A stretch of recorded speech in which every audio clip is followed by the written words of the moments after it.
भट्टी साहब, वो फैज साहब ने कहा था कि पापोश की क्या फ़िक्र है, दस्तार संभालो, पायाब है जो मौज गुजर जाएगी सर से। मामला ये है, असल कहानी की तरफ आते हैं जो हम आखिर में बयान करते हैं। अब IMF कह रहे हैं पेंशन बंद कर दो। हज़ारों हज़ारों बूढ़े, उनके बच्चे जो हैं, बेवाएँ जो हैं, वो पेंशन पे चल रही हैं।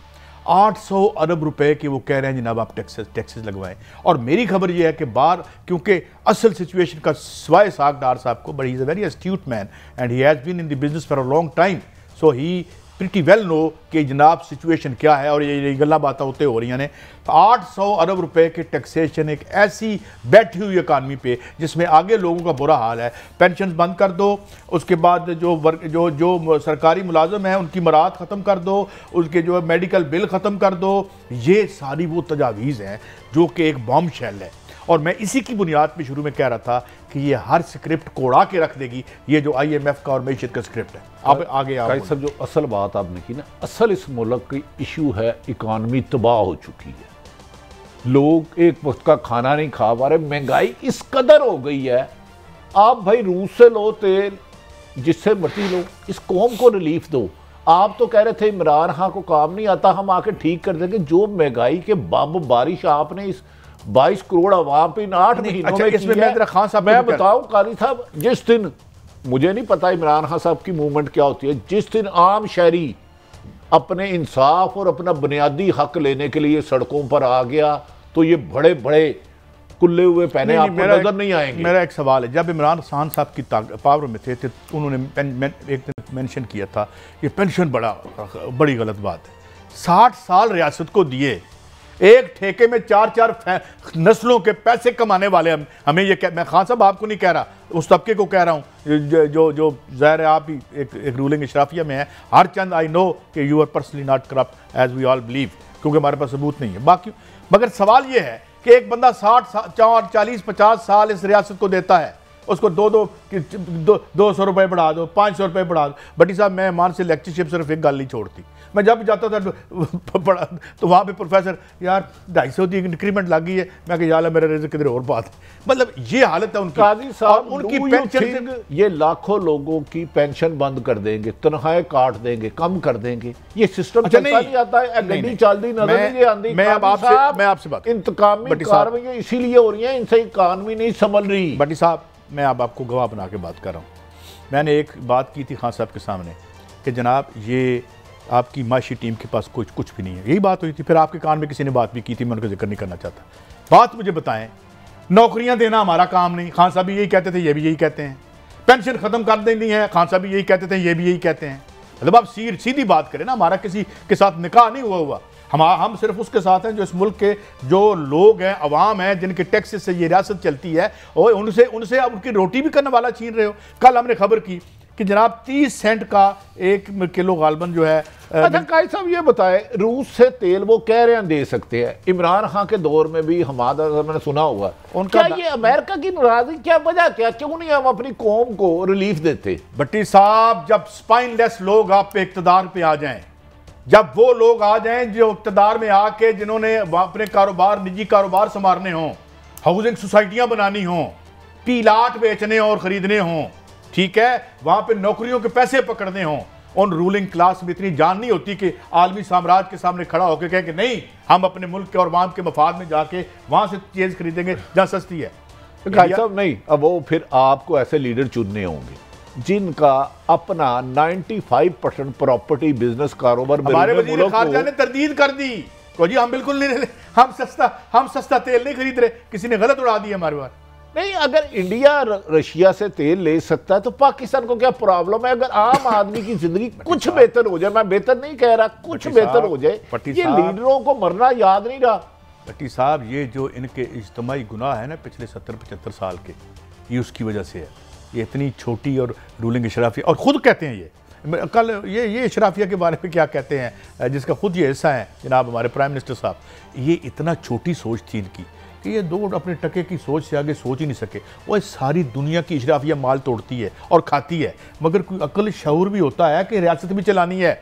मुल्क में अमन व अमान भी रखना है, यहाँ पे फूड सिक्योरिटी भी रखनी है। अब कल की खबर है कि फूड सिक्योरिटी हमारी एकदम से नीचे जा रही है, क्योंकि फूड की जो प्राइसेस बढ़ रही हैं, जिस तरह हमने कल कहा कि 60 सेंट यहाँ पे कीमत है, 30 सेंट इंडिया में कीमत है। एक तो ये हालांकि एक सरहदी है ना बीच में, ज़मीन तो वही है। बट्टी साहब ये तो गलियां हो जान सुनिया तो मिर्ज़ा यार फिरे, मगर मेरा सवाल ये नहीं है। मेरा सवाल आपसे ये है कि वो कौन सा अवाम का ठाठे मारता हुआ समंदर है नवाज शरीफ साहब के पीछे कि जो ये शराइत रखते हैं तो वो मान भी ली जाती हैं। क्या है कोई इधर कोई अनोखा लाडला खेलने को मांगे चाहे कोई क्वालिफिकेशन भी तो होती है। मैं अर्ज करने लगूँ ना, मेरी समझ में नहीं आता कि इमरान एक तो नवाज शरीफ ने ये शराइत किन के सामने रखी। जब नवाज शरीफ साहब को नहल किया गया, आपको याद होगा उस वक्त तो इमरान खान हुकूमत में ही नहीं थे, उन पर ये इल्ज़ाम लगाना तो नहायत नाइंसाफ़ी है। खुद ये पावर में थे, ये खुद वज़ीर आज़म थे और इनके बाद शाहिद हक़ान अब्बासी साहब वज़ीर आज़म इन्हीं जमात से बने। तो मुझे समझ नहीं आ रही ये नाहली का इल्ज़ाम लगा किस पर है कि लेबर फील्ड में क्या हो, मैंने करप्शन की है, मुझे लूट मार हुई है, मुझे अदालतों ने सजा दे दी है और आपने को अल्लाह ने हिदायत दी, आपने कोई गलत काम नहीं किया तो आपको कैसे सजा होगी। काजी साहब हुकूमत इनकी थी, पहले तो ये बताया नवाज शरीफ क्या बेगुनाह है? बेगुनाह तो सुप्रीम कोर्ट ने सजा दी है। ऑनरेबल कल को आज ये चीफ जस्टिस साहब रिटायर हो जाएंगे, कल को इनके बारे में सख्त मुनासिब ना बात करेंगे। नहीं पहले इमरान खान पर ये लेवल फील्डिंग किससे मांग रहे हैं? काई साहब मेरी रहनुमाई करे ना कुछ। मुझे मैं सिर्फ ये कह रहा हूँ कि या फिर इमरान खान का इतना खौफ है हमारे दिलों में कि हमें इनकी शराइत माननी पड़ेगी। क्या है मसला, क्या है? देखिए मतलब इनके पास ऐसा क्या है, कोई मुझे बताए ना। कोई लियोन ट्रॉट्स्की हैं ये कोई बोल्शेविक रेवोल्यूशन कर रहे हैं यहाँ पे, और खौफ की है ना। तो काजी साहब खौफ ये है कि वो इलेक्शन तमाम सर्वे के मुताबिक 2/3 मेजोरिटी से इमरान खान जीत रहा है। आप मेरी बात समझ ही नहीं रहे। 20 ज़िमनी इलेक्शन कराए, वो जहां पे 9-10 सीटें वो कराई इमरान खान, उसमें जीत गया। जो पार्टी 13 जमातें मिल के बल्दियाती इलेक्शन से भाग जाए, आज असद उमर साहब की वो आपने प्रेस कॉन्फ्रेंस सुननी थी। मेरी समझ में नहीं आ रहा ये नवाज शरीफ की सजा को इमरान खान से क्यों कर रहे हैं। इमरान खान तो उस वक्त वज़ीर आज़म नहीं था, खुद मोहतरम नवाज शरीफ साहब वज़ीर आज़म थे और उनके बाद शाहिद हक़ान अब्बासी साहब आए। मुझे बताया साहब उसका ये लेवल क्या मतलब है कि मैं आपका खिलौना तोड़, मेरा खिलौना टूट गया, मैं कहूँ नहीं जी नहीं, काजी साहब का भी खिलौना तोड़े। यार कोई नेल्सन मंडेला है, क्या हो गया है?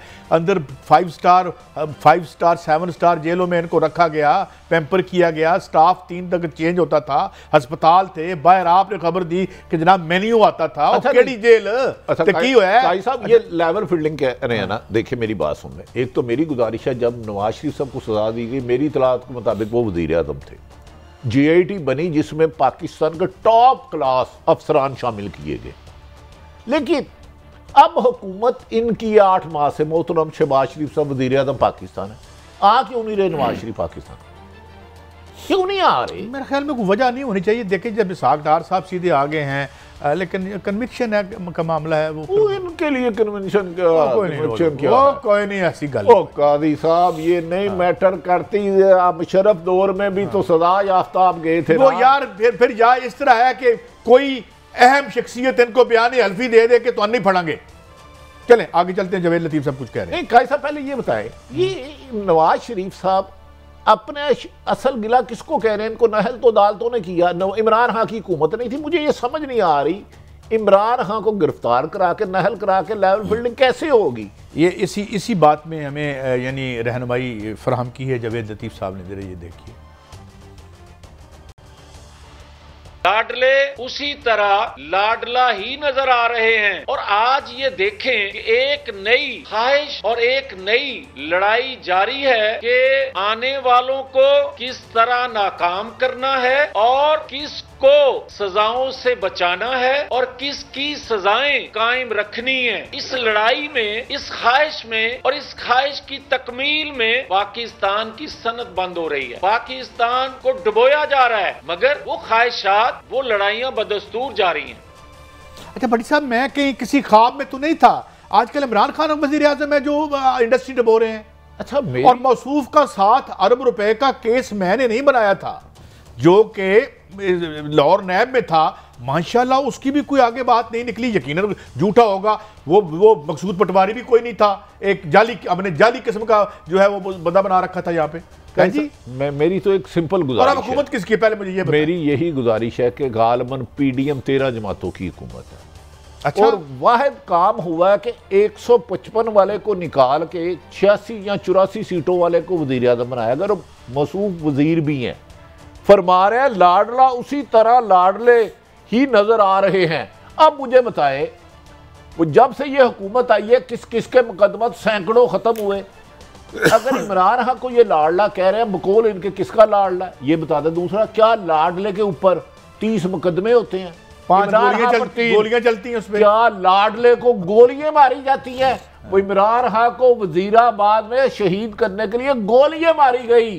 30 मुकदमत दर्ज किए गए बगावत समेत। FIO नैब इमरान खान पर चढ़ी है, लेकिन वो भी अजीब आदमी है कि 3-4 गोलियां खा के भी मैदान में इनकी तरह डील करके भागे। वो जो 14 मॉडल क्या इमरान खान का ये कसूर है कि वो भागा नहीं डील करके? वो जख्मी कादी साहब, इमरान खान सबको जाए 3 गोलियां लगी हो ना, बंदा 6 महीने नहीं उठता। इनको उस जख्मी शेर का इतना खौफ है कि उसको लाडला कह रहे हो। भाई उसके बाद आपने अपने सैकड़ों मुकदमे खत्म करा लिए, नैब कवानीन में तरमीम कर ली,